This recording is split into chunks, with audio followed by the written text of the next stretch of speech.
Israeli সামরিক ঘাঁটিতে বিস্ফোরণ, আহত এক সৈন্য। গাজা যুদ্ধের আবহে দক্ষিণ ইসরায়েলের একটি সামরিক ঘাঁটিতে একটি শক্তিশালী বিস্ফোরণের ঘটনা ঘটেছে। এই বিস্ফোরণে একজন ইসরায়েলি সৈন্য গুরুতরভাবে আহত হয়েছে। ইসরায়েলি সামরিক বাহিনীর পক্ষ থেকে জানানো হয়েছে এই ঘটনাটি একটি দুর্ঘটনা, তবে এ নিয়ে বেশ কিছু পরস্পর বিরোধী বক্তব্য সামনে এসেছে। ঘটনার বিবরণ: মিশর সীমান্তের কাছে অবস্থিত পানান আঞ্চলিক ব্রিগেড ঘাঁটিতে এই বিস্ফোরণ ঘটে। সামরিক বিবৃতি অনুযায়ী একজন আইডিএফ সৈন্য তার কাছাকাছি থাকা একটি পেট্রোল জারিকেন বিস্ফোরণের ফলে গুরুতরভাবে দগ্ধ হন। প্রথমে তার আঘাতকে মাঝারি মানের বলে মনে করা হলেও পরে অবস্থার অবনতি হয় তাকে গুরুতর আহত হিসেবে তালিকাভুক্ত করা হয়। এই ঘটনার পর ইসরায়েলি সামরিক পুলিশ তদন্তের নির্দেশ দিয়েছে। তদন্ত শেষে প্রাপ্ত তথ্য মিলিটারি অ্যাডভোকেট জেনারেলের কাছে জমা দেওয়া হবে পর্যালোচনার জন্য। টাইমস অফ ইসরায়েলের মতে ঠিক কি কারণে এই বিস্ফোরণ ঘটেছে সে সম্পর্কে বেশ কিছু ভিন্ন ভিন্ন বক্তব্য পাওয়া যাচ্ছে। এই বিস্ফোরণের ঘটনা এমন এক সময় ঘটল যখন ইসরায়েল প্রায় প্রতিদিনই ক্ষেপণাস্ত্র ও ড্রোন হামলার শিকার হচ্ছে। ইয়েমেনি বাহিনী ইসরায়েলে 3টি ড্রোন হামলার দাবি করেছে। একই সাথে হামাস ও তার সহযোগীরা গাজা থেকে দক্ষিণ ইসরায়েলে অবিরাম ক্ষেপণাস্ত্র ও মর্টার হামলা চালাচ্ছে। 2023 সাল থেকে ইসরায়েলের ব্যাপক সামরিক অভিযান সত্ত্বেও গাজার ভেতরে ও বাইরে হামাসের আক্রমণ এখনো থামেনি। এদিকে গাজায় হামলা বন্ধে ইসরায়েল সরকারকে চাপ দিতে মার্কিন প্রেসিডেন্ট ডোনাল্ড ট্রাম্পের কাছে আহ্বান জানিয়েছেন ইসরায়েলের 6 শতাধিক অবসরপ্রাপ্ত নিরাপত্তা কর্মকর্তা। এর মধ্যে ইসরায়েলের গোয়েন্দা সংস্থাগুলোর সাবেক প্রধানরাও রয়েছেন। ট্রাম্পের উদ্দেশ্যে লেখা এক খোলা চিঠিতে বলা হয়েছে, বর্তমানে হামাসকে ইসরায়েলের জন্য হুমকি বলে মনে করেন না তারা। 4 আগস্ট ওই চিঠি বিভিন্ন সংবাদ মাধ্যমে পাঠানো হয়েছে। তাতে বলা হয়েছে, ইসরায়েলিদের বড় অংশের কাছে আপনার ট্রাম্প বিশ্বাসযোগ্যতা, প্রধানমন্ত্রী বেনিয়ামিন নেতানিয়াহু ও তার সরকারকে সঠিক পথে পরিচালনা করার জন্য আপনার সক্ষমতা বৃদ্ধি করে। যুদ্ধ বন্ধ করুন, জিম্মিদের ফিরিয়ে আনুন, দুর্দশা থামান। এমন সময় ট্রাম্পের উদ্দেশ্যে এই চিঠি লেখা হলো যখন গাজায় সামরিক অভিযান জোরদার করার কথা বলেছেন নেতানিয়াহু। সংঘাত বন্ধে হামাসের সঙ্গে ইসরায়েল সরকারের আলোচনাও থমকে আছে। এরই মধ্যে প্রতিদিন গাজায় ইসরায়েলের হামলায় বিপুল সংখ্যক ফিলিস্তিনি নিহত হচ্ছেন। 2023 সালের 7 অক্টোবর সংঘাত শুরু হওয়ার পর গাজায় নিহত হয়েছেন প্রায় 61,000 ফিলিস্তিনি।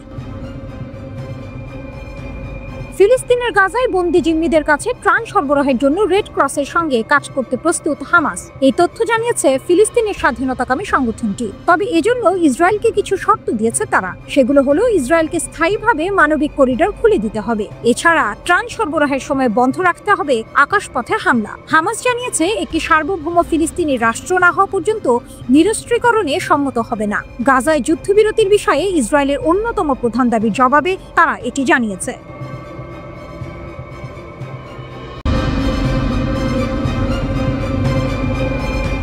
হামাসের অস্ত্র ছাড়ব না ঘোষণা, নতুন মোড় নিচ্ছে গাজার যুদ্ধ। গাজার আকাশে এখনো বারুদের গন্ধ। ইসরায়েলি বাহিনীর অবিরাম হামলা আর ফিলিস্তিনিদের প্রতিরোধের লড়াইয়ে গোটা উপত্যকা এখন ধ্বংসস্তূপে পরিণত হয়েছে। কিন্তু এই ধ্বংসের মাঝে হঠাৎ এক নতুন মোড় নিল মধ্যপ্রাচ্যের এই দীর্ঘস্থায়ী সংখ্যা। ফিলিস্তিনের স্বাধীনতাকামী সংগঠন হামাস একটি বিস্ফোরক ঘোষণা দিয়েছে, যা যুদ্ধবিরতির সমস্ত আশাকেই যেন এক নিমিষে ভেঙে দিয়েছে। যতদিন না একটি স্বাধীন ফিলিস্তিন রাষ্ট্র প্রতিষ্ঠা হচ্ছে, ততদিন আমরা অস্ত্র ত্যাগ করব না। হামাসের এই কড়া বার্তা যেন ইসরায়েলের মুখে সরাসরি চ্যালেঞ্জ ছুড়ে দিল। কারণ চলমান যুদ্ধ শেষ করতে ইসরায়েলের প্রধান শর্তগুলোর মধ্যে একটি হলো হামাসের নিরস্ত্রীকরণ। কিন্তু হামাস তাদের এই ঘোষণার মাধ্যমে স্পষ্ট জানিয়ে দিল, তারা নিজেদের অস্ত্রশস্ত্র নামিয়ে রাখার কোনো ইচ্ছা রাখে না। এই ঘোষণা এমন এক সময় এলো যখন কাতারের দোহায় ইসরায়েল এবং হামাসের মধ্যে এক পরোক্ষ যুদ্ধবিরতি আলোচনা ভেস্তে গেছে। 60 দিনের যুদ্ধবিরতি এবং জিম্মিদের মুক্তির জন্য একটি চুক্তি হওয়ার কথা ছিল, কিন্তু সেই আলোচনা কোনো সমাধানে পৌঁছাতে পারেনি। মধ্যস্থতাকারী দেশগুলো যেমন কাতার ও মিশর, ফ্রান্স ও সৌদি আরবের একটি যৌথ ঘোষণাকে সমর্থন করেছিল, যেখানে বলা হয়েছিল যে হামাসকে তাদের অস্ত্র পশ্চিমা সমর্থিত ফিলিস্তিনি কর্তৃপক্ষের হাতে তুলে দিতে হবে। কিন্তু হামাসের সাম্প্রতিক বিবৃতি সেই সমস্ত প্রচেষ্টাকেই যেন নস্যাৎ করে দিল। হামাসের এই অবস্থানকে অনেক বিশ্লেষক বলছেন এটি তাদের নিজস্ব অস্তিত্ব রক্ষার লড়াই। 2007 সাল থেকে গাজা উপত্যকা নিয়ন্ত্রণ করে আসছে হামাস। চলমান যুদ্ধে ইসরায়েলের ব্যাপক হামলায় সামরিকভাবে তারা ক্ষতিগ্রস্ত হলেও তাদের প্রতিরোধ ক্ষমতা এখনো অক্ষুণ্ণ। হামাস মনে করে তাদের সশস্ত্র প্রতিরোধী ফিলিস্তিনি জনগণের শেষ ভরসা এবং ইসরায়েলের আগ্রাসন থেকে নিজেদের রক্ষা করার একমাত্র উপায়। তারা তাদের বিবৃতিতে বলেছে, জেরুজালেমকে রাজধানী করে একটি স্বাধীন, পুরোপুরি সার্বভৌম ফিলিস্তিন রাষ্ট্র প্রতিষ্ঠিত না হওয়া পর্যন্ত সশস্ত্র প্রতিরোধের অধিকার ত্যাগ করা হবে না। অন্যদিকে ইসরায়েলের প্রধানমন্ত্রী বেনিয়ামিন নেতানিয়াহু এই পরিস্থিতির জন্য হামাসকেই দায়ী করেছেন। তিনি বারবার বলেছেন, কোনো ভবিষ্যৎ স্বাধীন ফিলিস্তিনি রাষ্ট্র ইসরায়েলকে ধ্বংস করার একটি প্ল্যাটফর্ম হতে পারে। তাই ফিলিস্তিনি অঞ্চলগুলোর নিরাপত্তা নিয়ন্ত্রণ ইসরায়েলের হাতেই থাকতে হবে। তার মতে, হামাসকে নিরস্ত্র করা ছাড়া এই যুদ্ধ শেষ করার কোনো উপায় নেই। এই টানাপোড়েনের মধ্যে বিশ্বজুড়ে এক নতুন রাজনৈতিক প্রেক্ষাপট তৈরি হয়েছে। গাজায় ইসরায়েলের হামলার ভয়াবহতা দেখে ফ্রান্স, যুক্তরাজ্য এবং কানাডার মতো দেশগুলো ফিলিস্তিন রাষ্ট্রকে স্বীকৃতি দেওয়ার কথা ভাবছে। নেতানিয়াহু এই পদক্ষেপের সমালোচনা করে বলেছেন, এটি হামাসের কাজের জন্য এক প্রকার পুরস্কার হবে। এই সংঘাতের শুরু হয়েছিল 2023 সালের 7 অক্টোবর। সেদিন হামাসের নেতৃত্বে এক নজিরবিহীন হামলায় প্রায় 1200 ইসরায়েলি নিহত হয় এবং 251 জনকে জিম্মি করা হয়। এর জবাবে ইসরায়েল গাজায় ভয়াবহ হামলা শুরু করে, যা এখন 22 মাস ধরে চলছে। এই হামলায় 60,000-এরও বেশি ফিলিস্তিনি নিহত হয়েছে এবং গাজা এখন এক ধ্বংসস্তূপে পরিণত হয়েছে। দুই পক্ষের সর্বশেষ আলোচনা ভেস্তে যাওয়ার পর তারা একে অপরের ওপর দোষারোপ করছে।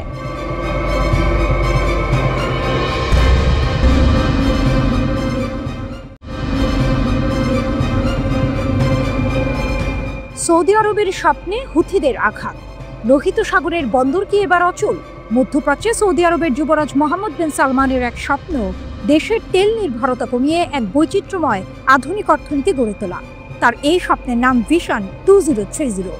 এই স্বপ্নের কেন্দ্রে ছিল লোহিত সাগর উপকূলকে ঘিরে বিশাল সব প্রকল্প, যেমন বিলাসবহুল হোটেল, অত্যাধুনিক বন্দর এবং শিল্পাঞ্চল গড়ে তোলা। কিন্তু যুবরাজের সেই স্বপ্নের ওপর যেন কালো মেঘের ছায়া ফেলেছে ইয়েমেনের সশস্ত্র বাহিনীর হামলা।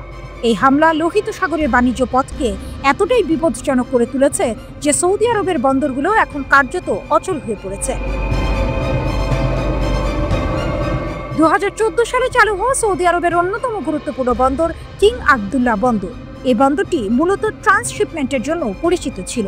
বড় জাহাজ থেকে পণ্য নামিয়ে ছোট জাহাজে তুলে অন্য গন্তব্যে পাঠানোই ছিল এর প্রধান কাজ। কিন্তু হুথিদের হামলার পর এই বন্দরের চিত্র পুরোপুরি পাল্টে গেছে।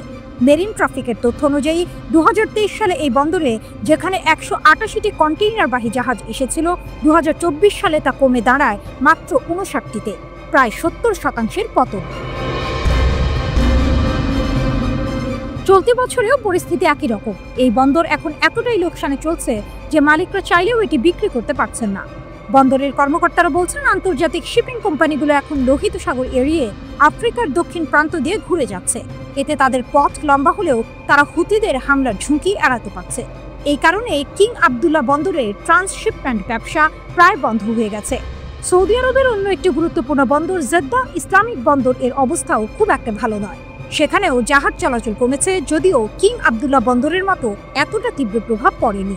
এর কারণ হলো জেদ্দা বন্দর মূলত সৌদি আরবের পশ্চিমাঞ্চলের জন্য আমদানি পণ্যের প্রবেশপথ, তাই ট্রান্সশিপমেন্টের ওপর এর নির্ভরতা কম।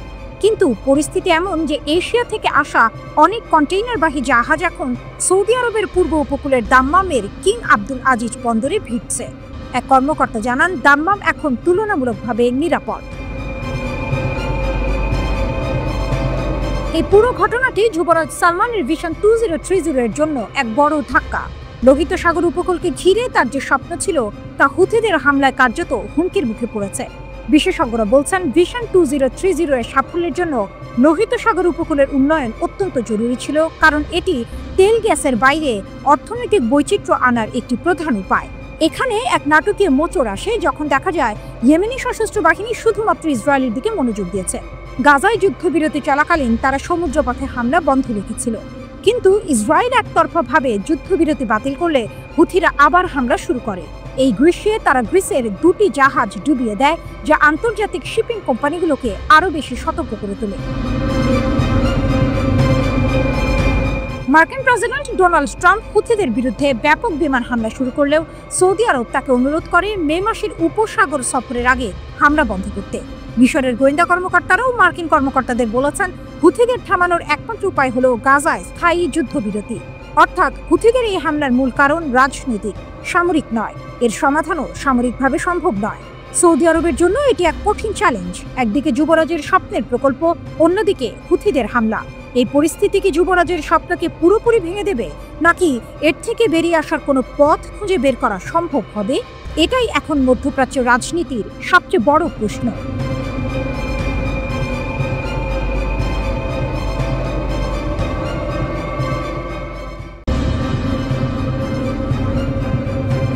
গাজার আকাশে আজ কালো মেঘের ঘনঘটা। 2023 সালের 7 অক্টোবর থেকে শুরু হওয়া যুদ্ধের দামামা এখনো থামেনি। ইসরায়েলের লাগাতার আগ্রাসনে একসময়ের সবুজ উপত্যকা আজ মৃত্যুপুরীতে পরিণত হয়েছে। শিশুদের খেলার মাঠ, ফসলের ক্ষেত, ঘরবাড়ি সবই এখন ধ্বংসস্তূপের নিচে চাপা পড়ে আছে। শুধু বোমার শব্দ আর গুলির আওয়াজ নয়, এই উপত্যকায় শোনা যায় নীরব দুর্ভিক্ষের করুণ আর্তনাদ। প্রতিদিন অনাহারে মৃত্যুর কোলে ঢলে পড়ছে শত শত শিশু, নারী ও পুরুষ। লাশের মিছিল দীর্ঘ থেকে দীর্ঘতর হচ্ছে। এই মানবিক বিপর্যয় সারা বিশ্বে এক গভীর ক্ষত তৈরি করেছে। এই অন্ধকার সময়ে একটি আশার আলো দেখা যাচ্ছে। ইউরোপের দেশগুলো একের পর এক ফিলিস্তিনকে একটি স্বাধীন রাষ্ট্র হিসেবে স্বীকৃতি দেওয়ার কথা ভাবছে। এই মানবিক উদ্যোগকে স্বাগত জানিয়েছেন তুরস্কের প্রেসিডেন্ট রিসেপ তাইয়েপ এরদোয়ান। তিনি এই পদক্ষেপকে মানবিকতার এক নতুন দিগন্ত বলে উল্লেখ করেছেন। মধ্যপ্রাচ্যের সংবাদ মাধ্যম মিডল ইস্ট আই এর সূত্র অনুযায়ী এরদোয়ান বিশেষ করে ফ্রান্স এবং ব্রিটেনের ভূয়সী প্রশংসা করেছেন। তিনি বলেন, ফ্রান্স ও ব্রিটেনের এই মানবিক প্রতিক্রিয়াগুলো অত্যন্ত মূল্যবান। ফিলিস্তিনি রাষ্ট্রের স্বীকৃতির জন্য নেওয়া প্রতিটি পদক্ষেপকে আমরা সাধুবাদ জানাই। এই সংকটময় পরিস্থিতিতে এমন সাহসী পদক্ষেপ আন্তর্জাতিক মহলে এক নতুন বার্তা দিচ্ছে। এই চরম নৃশংসতার মুখে কোনো দেশ চুপ করে থাকতে পারে না, যেখানে ক্ষুধার্ত শিশুদের মৃত্যু হচ্ছে এবং খাবারের খোঁজে থাকা নিরীহ মানুষগুলোকে গুলি করে হত্যা করা হচ্ছে। এসব কথা বলতে গিয়ে তুরস্কের প্রেসিডেন্ট এরদোয়ানের কণ্ঠে ছিল গভীর হতাশা। তিনি বলেন, শিশুদের কান্না, মায়েদের আর্তনাদ আর মানুষের অসহায়ত্ব দেখেও কিভাবে আমরা নীরব থাকতে পারি। তিনি মানবতা বিরোধী দেশগুলোর কাছে আহ্বান জানিয়েছেন যেন ইসরায়েলকে আন্তর্জাতিক জবাবদিহিতার কাঠগড়ায় দাঁড় করানো হয়। এরদোয়ানের এই আহ্বান যেন একটি সুর হয়ে বেজে উঠেছে। ফ্রান্স সহ অন্তত 15টি পশ্চিমা দেশ ফিলিস্তিনকে স্বাধীন রাষ্ট্র হিসেবে স্বীকৃতি দেওয়ার আহ্বান জানিয়েছে। তাদের আহ্বানে সাড়া দিয়ে অন্য দেশগুলো ইতিবাচক মনোভাব দেখাচ্ছে। এই মানবিক স্রোত ফিলিস্তিনিদের মনে নতুন করে আশার সঞ্চার করছে। হয়তো এই সম্মিলিত পদক্ষেপই গাজার শান্তির সূর্যোদয় ঘটাতে পারবে। এই উদ্যোগগুলো শুধু ফিলিস্তিনিদের জন্য নয়, এটি সমগ্র মানবজাতির জন্য একটি বড় বার্তা। এই বার্তা হলো, যতই অন্ধকার আসুক না কেন, শেষ পর্যন্ত মানবতাই জয়ী হবে। জর্ডান, সংযুক্ত আরব আমিরাত, স্পেন, জার্মানি ও ফ্রান্স গাজার বিমান থেকে সাহায্য ফেলেছে। দেশগুলোর মধ্যে প্রথমবারের মতো স্পেন, জার্মানি ও ফ্রান্স গাজা উপত্যকায় আকাশ থেকে মানবিক সাহায্য বিতরণ করলো। দ্য টাইমস অফ ইসরায়েল স্থানীয় সূত্রের বরাতে এই তথ্য প্রকাশ করে। তাদের প্রতিবেদনে সংযুক্ত করা ফুটেজে মধ্য গাজার উপর দিয়ে বিমান থেকে সাহায্য পাঠানোর দৃশ্য দেখা গেছে।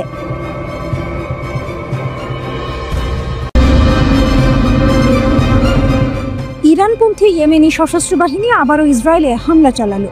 5টি হুথি ড্রোন ইসরায়েলি 3টি গুরুত্বপূর্ণ স্থানে আঘাত এনেছে। বেন গুরিয়ন বিমানবন্দরের পর এখন তেল আবিব ইয়েমেনি সশস্ত্র বাহিনীর আক্রমণের কবলে। ইরান সমর্থিত ইয়েমেনি সশস্ত্র বাহিনী জানিয়েছে তারা 30 জুলাই ইসরায়েলের নতুন করে ড্রোন হামলা চালিয়েছে। হুথি মুখপাত্র ইয়াহিয়া সারি জানিয়েছেন যে 3টি গুরুত্বপূর্ণ ইসরায়েলি স্থান সফলভাবে লক্ষ্যবস্তুতে পরিণত হয়েছে।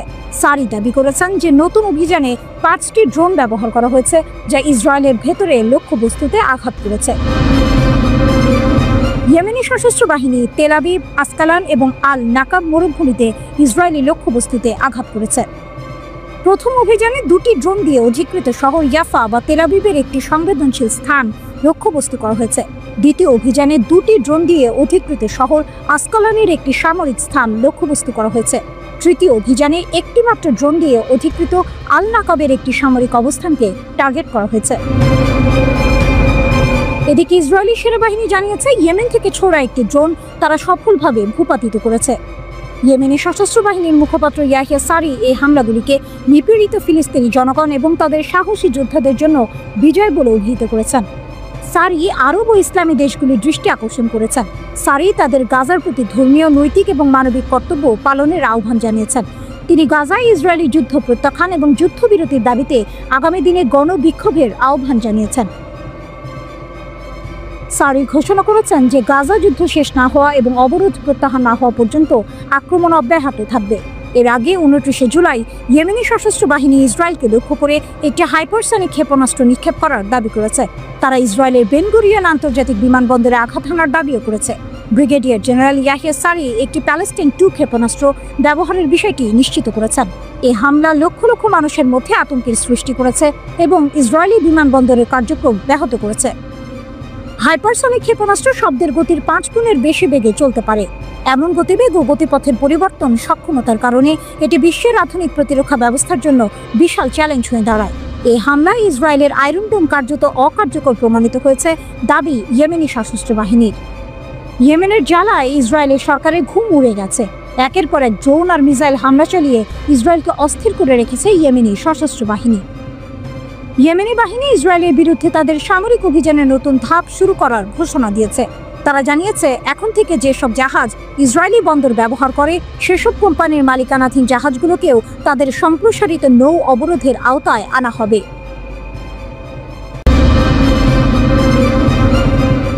এমবিএস এর প্রতিশ্রুতির কয়েক ঘন্টা পরেই সৌদি আরবের প্রতিবেশী ইসরায়েলে ক্ষেপণাস্ত্র নিক্ষেপ করেছে। ইসরায়েলের সাথে সম্পর্ক স্থাপনের চুক্তি প্রত্যাখ্যান করায় ইসরায়েলি ক্ষেপণাস্ত্র সাইরেন বাজছে। এই অভিযানের পর মধ্য ইসরায়েল এবং জেরুজালেম এলাকায় সাইরেন বেজে ওঠে। 18 মার্চ গাজা যুদ্ধবিরতি শেষ হওয়ার পর থেকে ইয়েমেনের সশস্ত্র বাহিনী ইসরায়েলের দিকে 66টি ক্ষেপণাস্ত্র নিক্ষেপ করেছে। এছাড়াও একই সময়ে ইয়েমেনি যোদ্ধারা ইসরায়েলের দিকে 17টি ড্রোনও নিক্ষেপ করেছে। ইয়েমেনের বিদ্রোহীরা ইসরায়েলের ধ্বংসাত্মক যুদ্ধ অব্যাহত থাকায় গাজার পাশে থাকার প্রতিশ্রুতি দিয়েছে। ইয়েমেনি সশস্ত্র বাহিনী যুদ্ধের অবসান এবং ছিটমহলের ওপর ইসরায়েলি অবরোধ তুলে নেওয়ার দাবি জানিয়েছে। তারা লোহিত সাগর এবং এডেন উপসাগরে আন্তর্জাতিক জাহাজ চলাচলেও আক্রমণ চালিয়ে যাচ্ছে। গাজা যুদ্ধের মধ্যে ইয়েমেনি সশস্ত্র বাহিনী ইসরায়েলের সাথে বাণিজ্যে জড়িত যে কোনো জাহাজকে লক্ষ্য করে হামলা চালানোর প্রতিশ্রুতি দিয়েছে। ইসরায়েলের উপর সর্বশেষ আক্রমণটি এমন এক সময় ঘটল যখন গাজার পরিস্থিতি বিশ্বকে আতঙ্কিত করে তুলেছে। ইসরায়েলি অবরোধের কারণে গাজায় ব্যাপক দুর্ভিক্ষ বিশ্ব জুড়ে ক্ষোভের সৃষ্টি করেছে। দুই রাষ্ট্র সমাধানের পক্ষে সমর্থন আদায়ের জন্য জাতিসংঘে 2 দিনের সম্মেলনের আয়োজন করে সৌদি আরব এবং ফ্রান্স। ফিলিস্তিনি রাষ্ট্রের রোডম্যাপ ছাড়া ইসরায়েলের সাথে সম্পর্ক স্বাভাবিক করার সম্ভাবনা নাকচ করে দিয়েছে সৌদি আরব। ফিলিস্তিন ইসরায়েল দ্বন্দ্বের অবসানে একটি কার্যকর স্থায়ী দ্বিরাষ্ট্র সমাধান বাস্তবায়নে স্পষ্ট, সময় সীমাবদ্ধ এবং অপরিবর্তনীয় পদক্ষেপ নেওয়ার আহ্বান জানিয়েছে সৌদি আরব ও ফ্রান্স। রিয়াদ ও প্যারিসের যৌথ উদ্যোগে প্রকাশিত এক ঘোষণাপত্রে গাজায় 21 মাস ধরে চলা যুদ্ধ অবসানের মধ্য দিয়ে সমাধান প্রক্রিয়া শুরু করার কথা বলা হয়েছে। ঘোষণাপত্রে বলা হয়েছে, যুদ্ধবিরতির পরপরই গাজায় একটি অস্থায়ী প্রশাসনিক কমিটি গঠন করতে হবে যা ফিলিস্তিনি কর্তৃপক্ষের আওতায় পরিচালিত হবে। সেই সঙ্গে জাতিসংঘ নিরাপত্তা পরিষদের ম্যান্ডেটভুক্ত একটি আন্তর্জাতিক স্থিতিশীলতা মিশন মোতায়েনের প্রস্তাব দেওয়া হয়েছে। এই মিশনে অংশ নিতে আগ্রহ প্রকাশ করেছে বেশ কয়েকটি রাষ্ট্র। এদিকে দীর্ঘদিন অবরুদ্ধ ফিলিস্তিনের গাজা উপত্যকার ক্ষুধার্ত ও দুর্দশাগ্রস্ত মানুষের জন্য মানবিক সহায়তা পাঠিয়েছে সৌদি আরব। 30 জুলাই সকালে রাফা ক্রসিং দিয়ে 6টি ট্রাকে করে এসব সহায়তা গাজায় প্রবেশ করে। আরব নিউজ জানিয়েছে, সৌদি বাদশা সালমানের মানবিক সহায়তা ও ত্রাণ কেন্দ্রকে এস রিলিভের তত্ত্বাবধানে এই সহায়তা পাঠানো হয়েছে। ট্রাকগুলোতে প্রধানত খাদ্য সামগ্রী ছিল, যা গাজার ক্ষুধার্ত জনগণের জন্য অত্যন্ত প্রয়োজনীয় বলে বিবেচিত। ইসরায়েলের টানা বর্বর হামলার কারণে গাজা এখন ভয়াবহ মানবিক সংকটে পড়েছে। সেখানে বহু মানুষ খাদ্য, চিকিৎসা ও নিরাপত্তাহীনতার মধ্যে দিন পার করছেন। আন্তর্জাতিক মহলের চাপের মুখে সম্প্রতি সীমিত আকারে গাজায় ত্রাণবাহী ট্রাক প্রবেশের অনুমতি দিচ্ছে ইসরায়েল। তবে সেসব সহায়তা বিপুল চাহিদার তুলনায় খুবই কম। 2023 সালের 7 অক্টোবর থেকে দখলদার ইসরায়েলের বর্বর অভিযান শুরু হয় গাজায়। এখন পর্যন্ত ওই হামলায় 60,000-এর বেশি মানুষ নিহত হয়েছেন এবং আহত হয়েছেন প্রায় 1.5 লাখ। হামাসের সামরিক শাখা আল কাসাম ব্রিগেড গাজা উপত্যকায় ইসরায়েলি প্রতিরক্ষা বাহিনী আইডিএফ এর উপর একাধিক হামলার দাবি করেছে, যার ভিডিও ফুটেজও তারা প্রকাশ করেছে। এই হামলায় 3টি আইডিএফ সামরিক বাহনে আঘাত হানা হয়েছে বলে দাবি করা হয়েছে। ভিডিওতে দেখা যাচ্ছে বিস্ফোরকের আঘাতে আইডিএফ এর সৈন্যরা ক্ষতিগ্রস্ত হচ্ছে এবং তাদের সরিয়ে নেওয়ার জন্য হেলিকপ্টার দ্রুত ঘটনাস্থলে ছুটে আসছে। হামাস জানিয়েছে, উত্তর থেকে দক্ষিণ পর্যন্ত গাজার বিভিন্ন স্থানে তারা বিস্ফোরক ব্যবহার করে আইডিএফ সৈন্যদের উপর হামলা চালিয়েছে। আল কাসাম ব্রিগেডের পক্ষ থেকে প্রকাশিত এক বিবৃতিতে এই হামলার বিস্তারিত বিবরণ দেওয়া হয়েছে। তাদের দাবি অনুযায়ী খান ইউনিসের পূর্বে অবস্থিত আবাসন আল কাবিরা এলাকায় আইডিএফ সৈন্যদের উপর আক্রমণ করা হয়। হামাসের যোদ্ধারা গেরিলা অ্যাকশন বিস্ফোরক ডিভাইস ব্যবহার করে দুটি ইসরায়েলি সৈন্যবাহী বাহনকে লক্ষ্য করে হামলা চালায়। একই সাথে তৃতীয় একটি ট্রুপ ক্যারিয়ারে আল ইয়াসিন 105 শেল দিয়ে আক্রমণ করা হয়। হামাসের প্রকাশ করে একটি ভিডিওতে দেখা গেছে গাজার সংঘাতপূর্ণ এলাকায় একটি বুলডোজার দিয়ে ক্ষতিগ্রস্ত একটি আইডিএফ বাহনকে মাটি চাপা দেওয়া হচ্ছে। আল কাসাম ব্রিগেড আরও দাবি করেছে, হামলার পর ইসরায়েলি সৈন্যদের উদ্ধারের জন্য একটি আইডিএফ হেলিকপ্টার পাঠানো হয়েছিল। হামাসের পক্ষ থেকে দাবি করা হয়, এই হামলায় বেশ কয়েকজন ইসরায়েলি সৈন্য নিহত এবং আহত হয়েছে। এর একদিন আগে আইডিএফ নিজেদের পক্ষ থেকে সর্বশেষ গাজা যুদ্ধে 2 সৈন্যের মৃত্যুর খবর নিশ্চিত করে। নিহত 2 সৈন্য হলেন ক্যাপ্টেন আমির সাদ এবং সার্জেন্ট ইনন নুরিল ভানা। যদিও হামাসের পক্ষ থেকে আরও বেশি হতাহতের দাবি করা হয়েছে, তবে যুদ্ধক্ষেত্রের সর্বশেষ এই ঘটনায় প্রকৃত হতাহতের সংখ্যা কত তা এখনও পরিষ্কার নয়। জুলাই মাসের মধ্যে গাজা যুদ্ধে মোট 18 জন ইসরায়েলি সৈন্য নিহত হয়েছে বলে খবর পাওয়া গেছে। এটি গাজায় চলমান সংঘাতের তীব্রতা এবং 2 পক্ষের মধ্যকার মুখোমুখি লড়াইয়ের চিত্র তুলে ধরে। এই ধরনের হামলা ও হতাহতের ঘটনা প্রমাণ করে যে গাজা উপত্যকায় এখনও সংঘাত থেমে নেই এবং তা আরও জটিল রূপ নিচ্ছে। এদিকে ইসরায়েলের প্রধানমন্ত্রী বেনিয়ামিন নেতানিয়াহু বলেছেন, গাজায় কেউ অনাহারী নেই। তার দাবি, গাজায় অনাহারে রাখার কোনো নীতি আমাদের নেই এবং গাজায় কেউ না খেয়েও নেই। যুদ্ধ চলার পুরো সময় আমরা সেখানে মানবিক সহায়তা প্রবেশ করতে দিয়েছি, না হলে গাজায় এখন কোনো মানুষই থাকতো না। তবে গাজায় কেউ অনাহারে না থাকার নেতানিয়াহুর এই দাবির সঙ্গে একমত হতে পারেননি যুক্তরাষ্ট্রের প্রেসিডেন্ট ডোনাল্ড ট্রাম্প। ওদিকে রুশ প্রেসিডেন্ট ভ্লাদিমির পুতিন ও ইসরায়েলের প্রধানমন্ত্রী বেনিয়ামিন নেতানিয়াহু 28 এপ্রিল একটি ফোন আলাপে মধ্যপ্রাচ্যের চলমান সংকট, বিশেষ করে সিরিয়া ও ইরান ইসরায়েল উত্তেজনার নানা বিষয়ে আলোচনা করেছেন বলে জানিয়েছে ক্রেমলিন। ক্রেমলিনের বিবৃতিতে বলা হয়েছে, সিরিয়ার পরিস্থিতি, আঞ্চলিক স্থিতিশীলতা এবং ইরানের সঙ্গে সাম্প্রতিক সংঘর্ষ নিয়েই মূলত 2 নেতা কথা বলেন। পুতিন জোর দিয়ে বলেন, সিরিয়ার ঐক্য, সার্বভৌমত্ব ও ভূখণ্ডগত অখণ্ডতা রক্ষা করা অত্যন্ত জরুরি। রাশিয়া এই অঞ্চলে শান্তিপূর্ণ সমাধানের পক্ষে এবং ইসরায়েল ইরান দ্বন্দ্ব নিরসনে মধ্যস্থতা করতে প্রস্তুত বলে জানান পুতিন। তিনি বলেন, ইরানি পরমাণু কর্মসূচিকে কেন্দ্র করে উদ্ভূত উত্তেজনা কমিয়ে আনার জন্য আমরা সম্ভাব্য সব ধরনের সহযোগিতা করতে প্রস্তুত।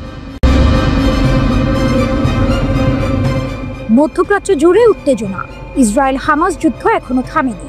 ইসরায়েল ইরান যুদ্ধে রেশও রয়ে গেছে। এরই মধ্যে এক নতুন সংঘাতের সম্ভাবনা দানা বাঁধছে ইরান এবং ইউরোপীয় ইউনিয়নের মধ্যে। নিষেধাজ্ঞার স্ন্যাপব্যাক নিয়ে ইউরোপের হুমকি যেন বারুদের স্তূপের উপর এক স্ফুলিঙ্গ। ইরানের পররাষ্ট্র মন্ত্রণালয়ের মুখপাত্র ইসমাইল বাঘাইয়ের কণ্ঠ ছিল স্পষ্ট। জাতিসংঘের নিষেধাজ্ঞা পুনর্বহালের জন্য যুক্তরাজ্য, ফ্রান্স এবং জার্মানির প্রচেষ্টা সরাসরি প্রত্যাখ্যান করেছেন তিনি। এমন কোনো অধিকারের অস্তিত্ব নেই এবং আমরা এই ইস্যুর মূল বিরোধিতা করি। তিনি জোর দিয়ে বলেছেন, আমরা তাদের কাছে আমাদের অবস্থান জানিয়েছি। 2015 সালের পারমাণবিক চুক্তির পক্ষ হয়েও এই 3 ইউরোপীয় দেশ স্ন্যাপব্যাক প্রক্রিয়া সক্রিয় করার চেষ্টা করছে, কিন্তু বাঘাইয়ের যুক্তি জোরালো। গত জুনে ইসরায়েল ও মার্কিন যুক্তরাষ্ট্রের সঙ্গে ইরানের যুদ্ধে তাদের সমর্থন চুক্তির অধীনে তাদের অধিকার বাতিল করে দিয়েছে। ইউরোপের আহ্বান ছিল ইরানের ক্ষেপণাস্ত্র কর্মসূচি এবং আঞ্চলিক প্রভাব নিয়ে আলোচনার। বাঘাই তা সরাসরি প্রত্যাখ্যান করেছেন। আমাদের প্রতিরক্ষা ক্ষমতা নিয়ে একেবারেই কোনো আলোচনা হবে না, তিনি স্পষ্ট করে দিয়েছেন। তার কথায় এটা সকলের কাছে স্পষ্ট যে আমাদের নিজেদের বিজ্ঞানীদের দ্বারা বিকশিত ক্ষমতাই আমাদের আত্মরক্ষায় সাহায্য করতে পারে এবং এই বিষয়ে কোনো আলোচনা হবে না। এখানেই আসল টুইস্ট। ইরানের প্রতিরক্ষা সক্ষমতা তাদের নিজস্ব বিজ্ঞানীদের তৈরি, যা তাদের শক্তির মূল উৎস। সাম্প্রতিক ইসরায়েলি আমেরিকান যুদ্ধে ইরানের সফল প্রতিরক্ষা তাদের এই অস্ত্রের গুরুত্ব আরও একবার প্রমাণ করেছে। ইরান বিশ্বাস করে তাদের নিরাপত্তা তাদের নিজেদের হাতে, তাই প্রতিরক্ষা নিয়ে কোনো আপোষ নয়। বাঘাই আরও সতর্ক করেছেন যে ইরানের বিরুদ্ধে স্ন্যাপব্যাক ব্যবহার করা হলে তার যথাযথ প্রতিক্রিয়া জানানো হবে। এমনকি ইরানের সংসদ পারমাণবিক অস্ত্র বিস্তার রোধ চুক্তি এনপিটি থেকে প্রত্যাহারের হুমকিও দিয়েছে। ইউরেনিয়াম সমৃদ্ধকরণ সহ আমাদের বৈধ অধিকার থেকে বঞ্চিত থাকাকালীন আমাদের সদস্যপদ অব্যাহত থাকতে পারে না। বাঘাইয়ের এই কড়া বার্তা বিশ্বের সামনে ইরানের অবস্থান পরিষ্কার করে দিয়েছে। ইরান তাদের পারমাণবিক অধিকার থেকে এক চুলও সরতে রাজি নয়। তবে আন্তর্জাতিক আণবিক শক্তি সংস্থা IAEA এর সাথে সহযোগিতার বিষয়ে ইরান নমনীয়। বাঘাই জানিয়েছেন, উত্তেজনা সত্ত্বেও তেহরান চুক্তি রক্ষার জন্য একটি পক্ষ এবং একটি নতুন প্রোটোকল তৈরির পরিকল্পনা করছে। গাজায় চলমান ইসরায়েলি যুদ্ধকে বাঘাই সবচেয়ে গুরুত্বপূর্ণ আন্তর্জাতিক এবং আঞ্চলিক উদ্বেগ বলে অভিহিত করেছেন। ইসরায়েলের সামরিক আগ্রাসন এবং অনাহার ও তৃষ্ণাকে যুদ্ধের অস্ত্র হিসেবে ব্যবহারের নিন্দা করেছেন তিনি। এই গণহত্যা মোকাবিলায় ইরান আঞ্চলিক অংশীদার এবং ইসলামিক সহযোগিতা সংস্থার সাথে একটি জরুরি বৈঠকের জন্য কাজ করছে। ফ্রান্সের ফিলিস্তিনকে একটি রাষ্ট্র হিসেবে স্বীকৃতি দেওয়ার পরিকল্পনা নিয়েও বাঘাই তীব্র সমালোচনা করেছেন। তার মতে 60,000 নিরীহ মানুষ নিহত হয়েছে এবং গাজা বসবাসের অযোগ্য হয়ে পড়েছে। আপনি একই সাথে ফিলিস্তিন রাষ্ট্রকে স্বীকৃতি দেওয়ার দাবি করার সাথে সাথে একটি রাষ্ট্র প্রতিষ্ঠার জন্য প্রয়োজনীয় সমস্ত শর্ত ধ্বংস করছেন। তার এই বক্তব্য পশ্চিমা দেশগুলোর ভণ্ডামিকে স্পষ্ট করে তুলেছে। ইসরায়েলে ইয়েমেনি সশস্ত্র বাহিনীর হামলা অব্যাহত। বীর সেবা লক্ষ্য করে নতুন ক্ষেপণাস্ত্র নিক্ষেপ, ড্রোন হামলার দাবি। ইয়েমেনি সশস্ত্র বাহিনী ইসরায়েলের ওপর আক্রমণ বন্ধ করতে অস্বীকৃতি জানিয়েছে, যার ফলে মধ্যপ্রাচ্যে উত্তেজনা আরও বাড়ছে। ইয়েমেন থেকে ইসরায়েলের বীর সেবা লক্ষ্য করে একটি ব্যালিস্টিক ক্ষেপণাস্ত্র নিক্ষেপ করা হয়। যদিও ইসরায়েল এটিকে সফলভাবে প্রতিহত করার দাবি করেছে, তবে ইয়েমেনি সশস্ত্র বাহিনীও দাবি করেছে প্যালেস্টাইন 2 হাইপারসনিক ব্যালিস্টিক ক্ষেপণাস্ত্র ব্যবহার করে চালানো এই হামলা সফল হয়েছে। এর পাশাপাশি তারা ইলাত, আশকেলন এবং হাদেরার মতো গুরুত্বপূর্ণ ইসরায়েলি লক্ষ্যবস্তুতে 3টি ড্রোন হামলারও দাবি করেছে।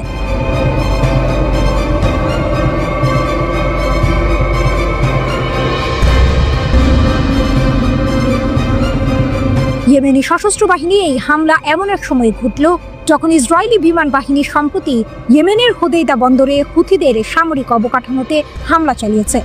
আইডিএফ জানিয়েছে এই হামলা ছিল ইয়েমেনে ইসরায়েলের 13তম আক্রমণ, যা প্রায় 1800 কিলোমিটার দূর থেকে পরিচালিত হয়েছে।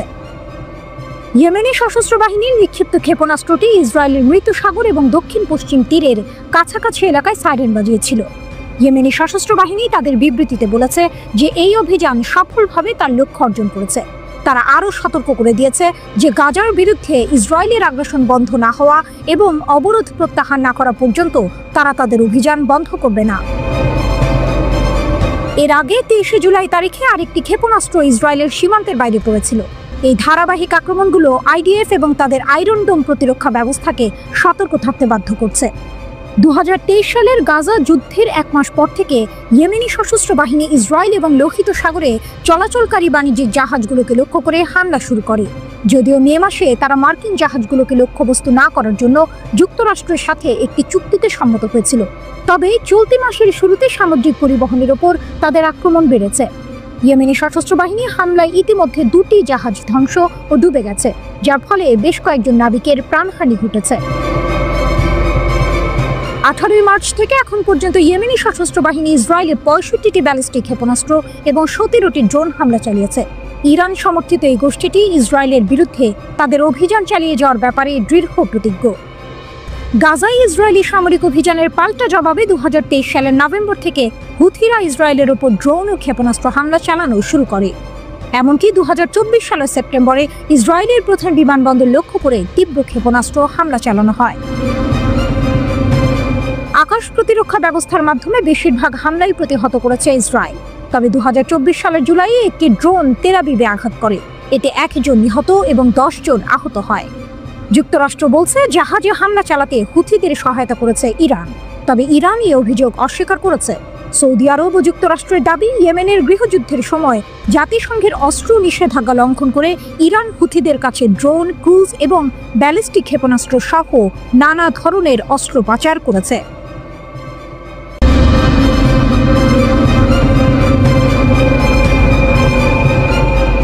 দক্ষিণ গাজা উপত্যকায় চলমান সংঘাতে ইসরায়েলি দখলদার বাহিনী আইওএফ এর হতাহতের ঘটনা বেড়েই চলেছে।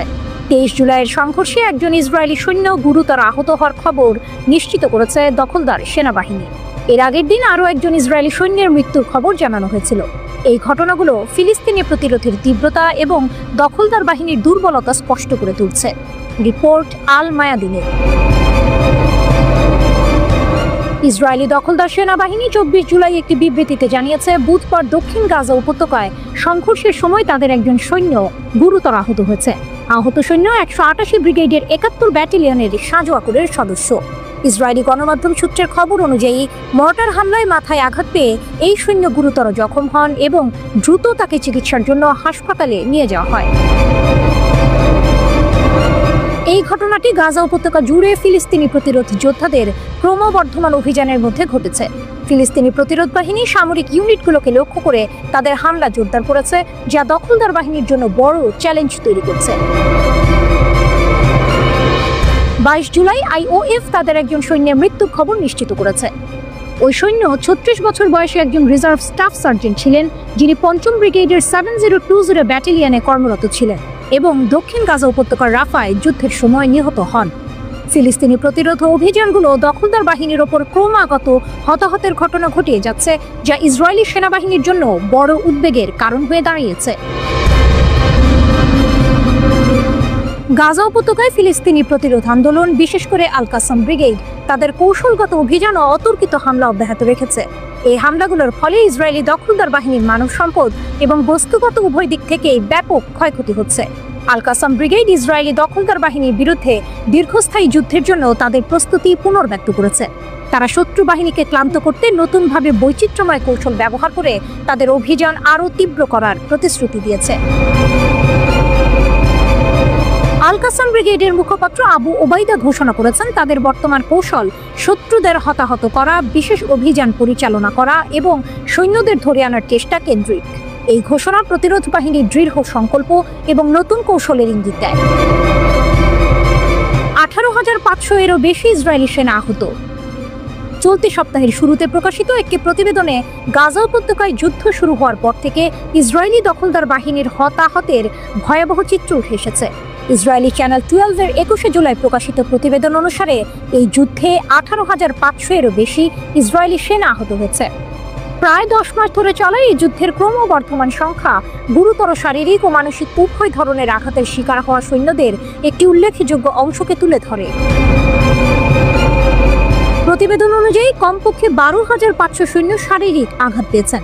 এর পাশাপাশি 10,000-এরও বেশি সৈন্য আঘাত পরবর্তী মানসিক চাপ, PTSD এবং অন্যান্য মানসিক সমস্যায় ভুগছেন। এটি যুদ্ধের তীব্রতা এবং ইসরায়েলি দখলদার বাহিনীর মধ্যে গভীর মানসিক চাপের প্রতিফলন। আহত সৈন্যদের শারীরিক আঘাতের ধরন থেকেও যুদ্ধের ভয়াবহতা স্পষ্ট হয়। তথ্য থেকে জানা গেছে যে 33% শারীরিক আঘাত অঙ্গ প্রত্যঙ্গে, 13% আঘাত মাথা, চোখ বা কানে এবং 7% মেরুদণ্ড, ঘাড় বা পিঠের সাথে সম্পর্কিত। সাধারণত শহুরে যুদ্ধ এবং বারবার বিস্ফোরণের সংস্পর্শে আসার কারণেই এই ধরনের আঘাত দেখা যায়। সার্বিক পরিস্থিতি ইঙ্গিত দেয় যে গাজায় ফিলিস্তিনি প্রতিরোধ আন্দোলন দখলদার বাহিনীর ওপর চাপ বাড়াচ্ছে এবং ইসরায়েলি সেনাবাহিনী ক্রমশই কঠিন চ্যালেঞ্জের মুখোমুখি হচ্ছে। ভোর হওয়ার ঠিক আগের মুহূর্ত, রাতের অন্ধকার তখনও কাটেনি। আকাশে শুক তারা মিটিমিটি জ্বলছে, কিন্তু পারস্য উপসাগরের আকাশে তখন বারুদের গন্ধ। ইসরায়েলের আগ্রাসন ইরানের বুকে আঘাত হেনেছে। এ যেন এক বিনা উস্কানির হামলা। শান্ত পারমাণবিক স্থাপনাগুলো লক্ষ্য করে চালানো এই আক্রমণ কোনো সাধারণ ঘটনা নয়, এ ছিল ইচ্ছাকৃত আগ্রাসন। কিন্তু ইরান তারা চুপ করে বসে থাকেনি, জবাব ছিল দাঁত ভাঙা। ইরানের পররাষ্ট্রমন্ত্রী আব্বাস আরাকচি চীনের CGTN চ্যানেলে যখন কথা বলেছেন, তার কণ্ঠে স্পষ্ট দৃঢ়তা। যুদ্ধ কখনো আমাদের পছন্দ ছিল না, তিনি বলছেন, কিন্তু যদি এটি আমাদের উপর চাপিয়ে দেওয়া হয় তবে আমরা পুরোপুরি প্রস্তুত। ভাবুন তো, এক শান্ত কূটনীতিবিদ যার কাজ আলোচনার টেবিলে বসা, তার মুখ থেকে এমন কথা। এর মানে কি? ইরান কি তাহলে যুদ্ধের জন্য তৈরি? ইসরায়েলের খুব খারাপ ট্র্যাক রেকর্ড নিয়ে সতর্ক করে আরাকচি স্পষ্ট করে দিয়েছেন, কোনো যুদ্ধবিরতি চুক্তিতে তাদের ভরসা নেই। তাদের সেনারা উচ্চ সতর্কতায় আছে, যে কোনো লঙ্ঘনের জন্য তারা প্রস্তুত। এই যে ইরানের এই অপ্রতিরোধ মনোভাব, এর পেছনের রহস্য কি? ইরানের শক্তির মূল কেন্দ্রবিন্দুতে রয়েছে তাদের আত্মরক্ষার অধিকার। আরাকচি বারবার বলেছেন, ইরান আত্মরক্ষার বৈধ অধিকার প্রয়োগ করতে বাধ্য হয়েছে। তাদের সেনারা আক্রমণকারীদের সফলভাবে প্রতিহত করেছে, এতটাই সফলভাবে যে ইসরায়েল নিঃশর্ত যুদ্ধবিরতির জন্য চাপ দিতে বাধ্য হয়েছে। এটা কি শুধু মুখের কথা, নাকি এর পেছনে আছে এক সুসংগঠিত সামরিক শক্তি?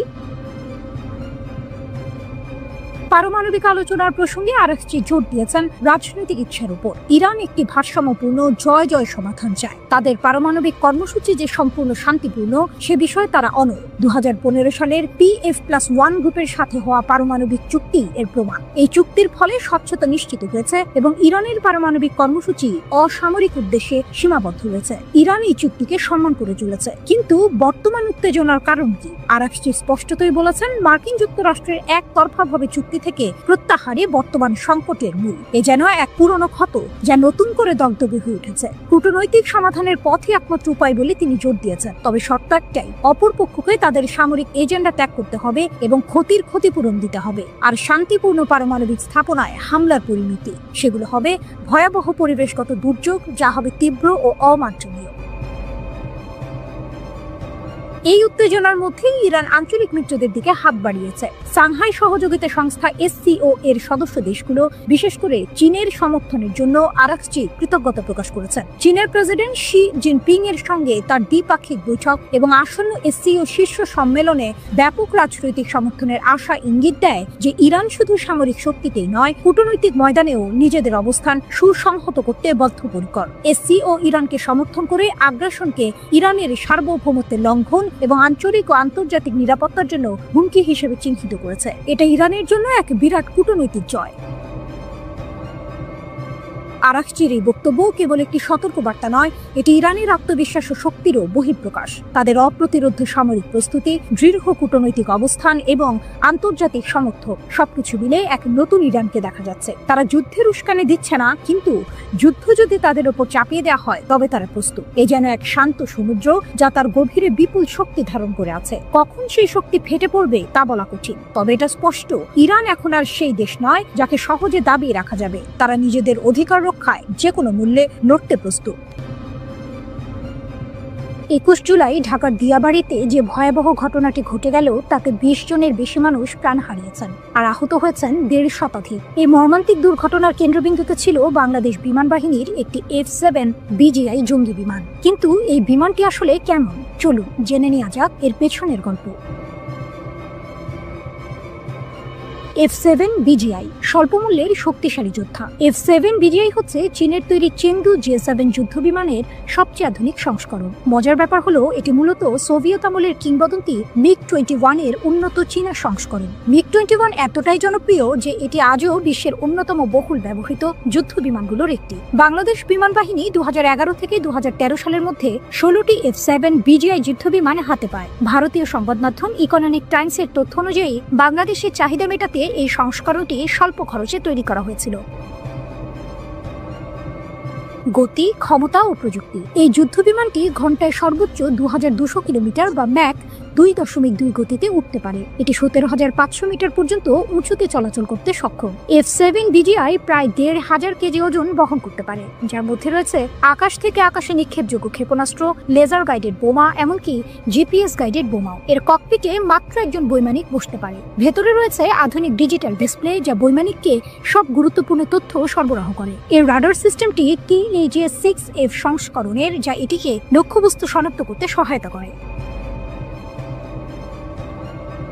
দুর্ঘটনার কালো ছায়া। বাংলাদেশ বিমান বাহিনীর বহরে মোট 36টি F-7 যুদ্ধ বিমান রয়েছে, যার বেশিরভাগই F-7 BGI। এছাড়াও FT-7MB এবং F-7 BG ভ্যারিয়েন্টও রয়েছে, কিন্তু এই বিমানগুলো কখনো কখনো বিপর্যয়ের কারণ হয়েছে। 21 জুলাই দিয়াবাড়ির ঘটনাটি F-7 মডেলের তৃতীয় দুর্ঘটনা। আন্তঃবাহিনী জনসংযোগ পরিদপ্তর ISPR জানিয়েছে বিমানটি উড্ডয়নের মাত্র 12 মিনিটের মাথায় বিধ্বস্ত হয়। এর আগে 2018 সালের নভেম্বরে টাঙ্গাইলের মধুপুরে মহড়ার সময় একটি F-7 BG প্রশিক্ষণ বিমান বিধ্বস্ত হয়েছিল। এরপর 2021 সালের নভেম্বরে তেত্তাবাঙের জোকরুহা ঘাঁটি থেকে উড্ডয়নের পর বঙ্গোপসাগরে বিধ্বস্ত হয় একটি F-7MB।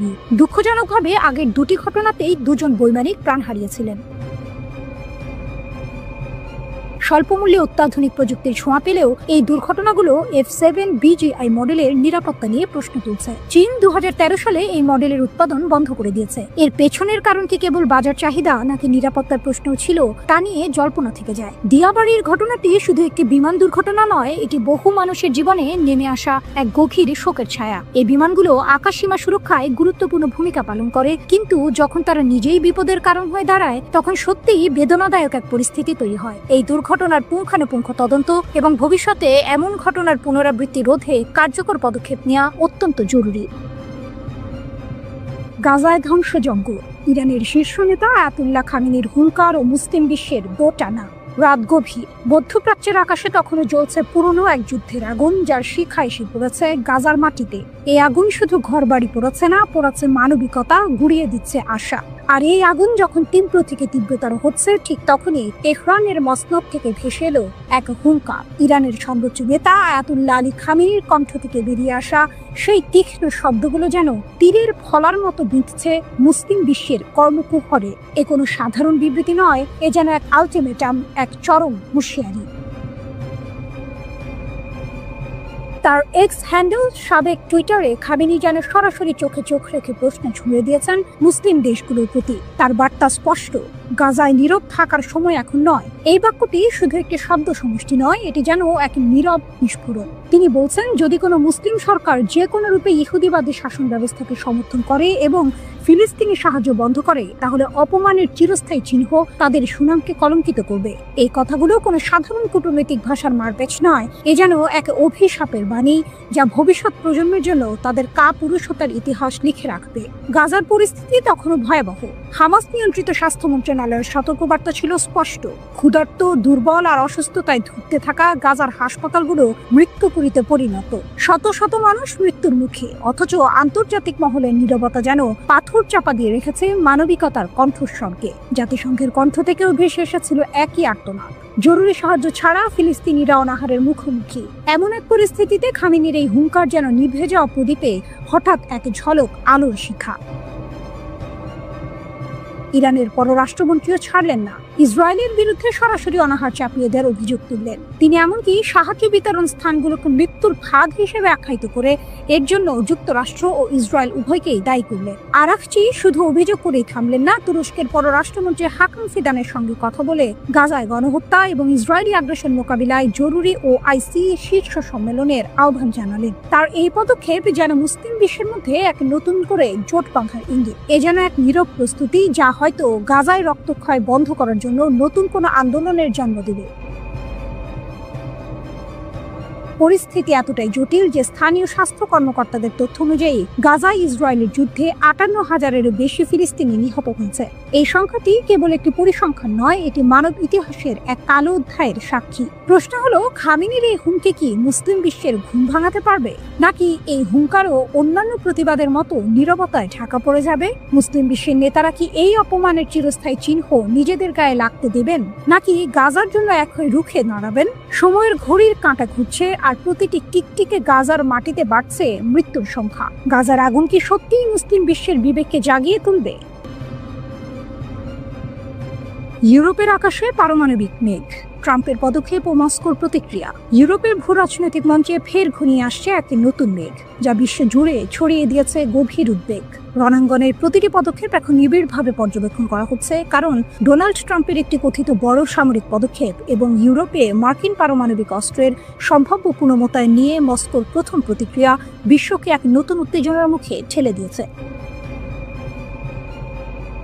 সংবাদ শিরোনামগুলো যেন এক নাটকীয় চিত্রনাট্যের ইঙ্গিত দিচ্ছে। দ্য টাইমস এবং টেলিগ্রাফের মতো প্রভাবশালী সংবাদ মাধ্যমগুলো প্রথমবারের মতো খবর প্রকাশ করেছে যে মার্কিন যুক্তরাষ্ট্র 2008 সালের পর এই প্রথমবার যুক্তরাজ্যে পারমাণবিক অস্ত্র মোতায়েন করেছে। প্রতিবেদনে বলা হয়েছে, বেশ কয়েকটি B-16-12 থার্মোনিউক্লিয়ার গ্র্যাভিটি বোমা সাফরের রাফ ল্যাকেনহিথ বিমান ঘাঁটিতে স্থানান্তরিত করা হয়েছে। ধারণা করা হচ্ছে এই বোমাগুলো মার্কিন যুক্তরাষ্ট্রের কিটল্যান্ড বিমান ঘাঁটি থেকে উড়িয়ে আনা হয়েছে।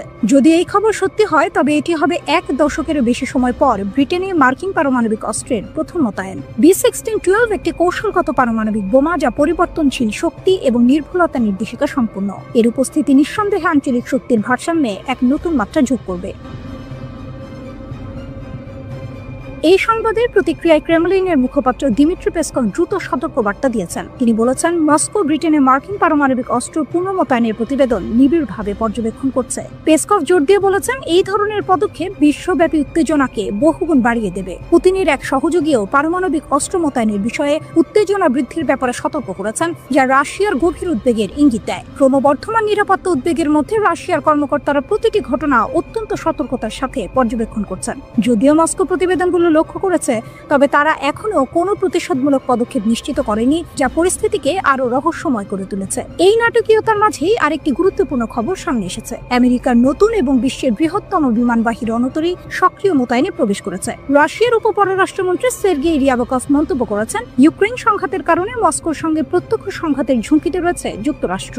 রুশ বার্তা সংস্থা RIA কে দেয়া এক সাক্ষাৎকারে তিনি এই গুরুতর সতর্কবার্তা দেন। একই সাক্ষাৎকারে তিনি পারমাণবিক অস্ত্র নিয়ন্ত্রণ চুক্তি নবায়নের বিষয়ে অনিশ্চয়তার ইঙ্গিত দিয়েছে। মার্কিন সংবাদ মাধ্যম নিউজউইক এই খবর জানিয়েছে।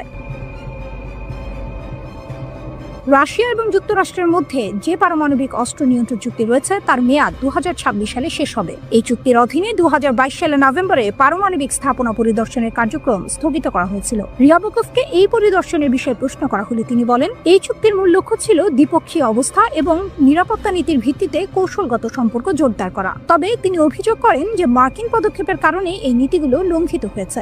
রিয়াবকভ আরও বলেছেন, ওয়াশিংটনের রুশ বিরোধী অবস্থানের কারণে রাশিয়া এবং যুক্তরাষ্ট্রের সম্পর্ক অচল অবস্থায় পৌঁছে গেছে। ইউক্রেনকে মার্কিন আব্রামস ট্যাঙ্ক সরবরাহের সিদ্ধান্তকে চরম ধ্বংসাত্মক পদক্ষেপ হিসেবে উল্লেখ করেছেন তিনি। তার মতে এতে করে যুদ্ধের উত্তেজনা আরও তীব্র হবে।